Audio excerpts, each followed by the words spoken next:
मुख्यमंत्री भूपेश बघेल काली राजनांदगांव में करीन हवे रोड शो और ग्रामीण क्षेत्र में लीन है आम सभा। पहली चरण के विधानसभा चुनाव पर प्रचार अभियान अब अंतिम चरण में हवे। यही कड़ी बा मुख्यमंत्री भूपेश बघेल गांव में रोड शो करीन और राजनांदगांव जिला के मोहला मानपुर खुज्जी डोंगरगांव विधानसभा क्षेत्र में आम सभा ला भी संबोधित करीन। राजनांदगांव में उनकर रोड शो में कांग्रेस कार्यकर्ता और पदाधिकारी मन बड़ संख्या में शामिल हुईन। शहर के मुख्य मार्ग से होए के बाद भारत माता चौक, मानव मंदिर चौक, महावीर चौक होते हुए ये रोड शो है चिखली प्यारेलाल चौक पहुँचिस, जहाँ आम सभा में मुख्यमंत्री है गाँव फिर कांग्रेस ला वोट दे के लोगन मन से अपील करीन। बाद में पत्रकार मन संग गोट बात करत मुख्यमंत्री कहिन कि वो जहाँ जहाँ गए हैं वहाँ कांग्रेस प्रत्याशी मन के पक्ष में अच्छा माहौल देखे बर मिलत है। संगे संग कांग्रेस के 5 बछर के जो काम काज है, जो कल्याणकारी योजना है, जो विकास के कार्य है, ओहुला जनता के पूरा समर्थन मिलत है। यही पाई के ऐसे उम्मीद करे जाते कि अदारी और ज्यादा बहुमत से कांग्रेस के सरकार बनी। खुज्जी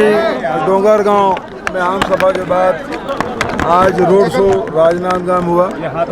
अनेक वार्ड का भ्रमण हम लोगों ने किया है। जबरदस्त उत्साह यहाँ के नागरिकों में, महिला और नौजवानों में, व्यापारियों में, मजदूरों में, सब में भारी उत्साह है और मुझे पूरा विश्वास है कि 7 तारीख को पंजा में बटन दबेगा और भाई गिरीश देवांगन भारी बहुमत से जीतेगी। ब्यूरो रिपोर्ट उतलंघा न्यूज।